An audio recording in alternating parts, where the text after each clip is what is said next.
Sudah berkali-kali kita ingatkan bahwa media internasional itu sudah di tangan globalis. Kalau globalis ada mau, maka berita itu di-alterate atau disesuaikan dengan tujuan mereka. Virus COVID muasalnya itu dibuat pengayaannya di laboratorium di Wuhan, dan itu tidak perlu diperdebatkan. Datanya banyak dan ada di mana-mana. Lalu bocor, di mana semua orang tahu itu dibocorkan. Sehingga menjadikan virus COVID adalah man-made disaster, petaka ciptaan manusia. Siapa manusianya itu? Ya globalis. Ketika berita internasional membesar-besarkan bertumbangnya orang di mana-mana di Wuhan, mulai dari yang mati mendadak disebarkan secara masif ke seluruh dunia. Kemudian juga negara Eropa diberitakan banyak zombie dan total lockdown secara berlebihan. Ini adalah mesin perang, mesin propaganda. COVID menjadi senjata perang.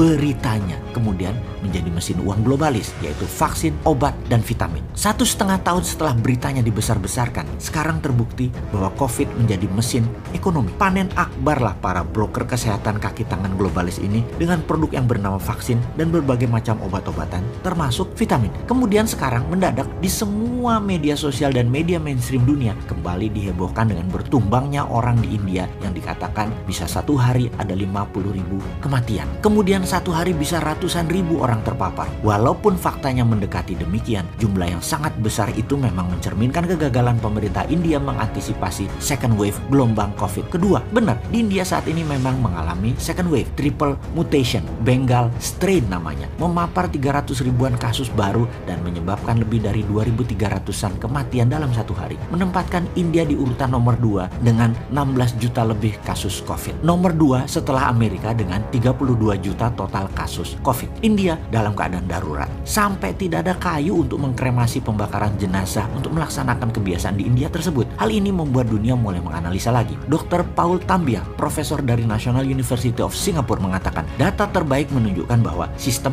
imunitas tubuh manusia yang tinggi jauh lebih bisa merespon multi-mutasi virus ketimbang antibodi vaksin. Kembali ke India. India punya varian double mutation B1617 di Maharashtra, gabungan mutasi dari varian E484Q dan L4523. Kombinasi ketiga strain berbeda lalu menghasilkan triple mutation, yaitu B1618. CSIR, Institute of Genomic and Integrative Biology, menyamakan triple mutation sebagai immune escape varian. Virus menempel di sel manusia dan sembunyi dari imun sistem. Dengan kata lain, Anda belum tentu aman dari berbagai varian ini walaupun Anda sudah divaksin karena kecepatan mutasi virus. Sebagai informasi tambahan, varian India sudah sampai Singapura. Kita harus segera bertindak sejengkal lagi masuk Indonesia. Perang melawan COVID ini, pemerintah harus 2 langkah lebih awal mengantisipasi mutasi virus. Apa itu 2 langkah lebih awal? Kita harus mempunyai alternatif jika ternyata vaksin tidak efektif. Maka percepat riset dan uji klinis dendritik imunoterapi Nusantara atau DINUS. Ini saran New Mind dan produksinya modali dengan printing money. Kembali ke topik awal, yang kita mau tekankan dalam diskusi kali ini adalah cara memberitakannya. Benar-benar targeted dan sangat ditarget. Ini yang disebut propaganda. Siapa yang kita curigai? Tidak ada musuh terbesar globalis dalam produksi vaksin COVID. Dia adalah India.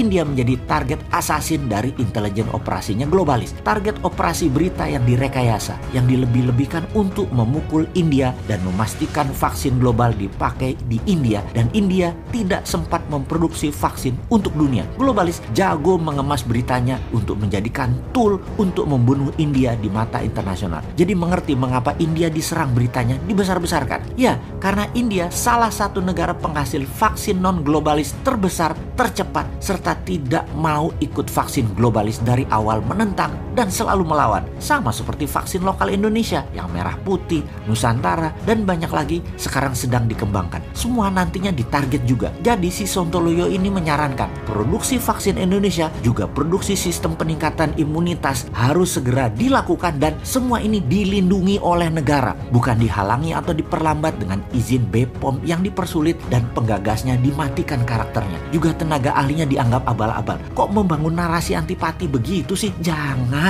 Ini keadaan darurat perang. Bela bangsamu. Mana nasionalismemu? Makanya kaum patriotis nasionalis New Mind ambil posisi. Posisinya adalah pro produk lokal. juga vaksin yang telah dibeli pemerintah tetap didukung, namun kalau bisa 80%-nya atau mayoritas vaksin dan imunitas obatnya lokal karya anak bangsa. Kembali ke sistem perlindungan negara Indonesia. Itulah berkali-kali kita katakan, lobby-lobby politik luar negeri itu penting. Kalau tidak, sebentar lagi Indonesia diindiakan di berita internasionalnya. Bagaimana caranya? Di depan kita pura-pura taat pada globalis. Di dalam negerinya kita percepat produksi dinus. Efeknya berat loh kalau propaganda mematikan Indonesia sudah diluncurkan. Indonesia tidak bisa berumroh, tidak bisa berhaji, turis asing nggak ke Indonesia, produk Indonesia tidak bisa diserap pasar internasional, turis tidak datang ke Indonesia, orang Indonesia tidak bisa keluar negeri, dan banyak pengaruh negatif lainnya. Wes salah, jangan banyak mikir lagi. Sudah dibantu analisanya sama kaum New Mind. Actionnya jelas, menangkan perang melawan COVID dengan strategi politik luar negeri, printing money, vitamin gratis, genus gratis, vaksin lokal, dan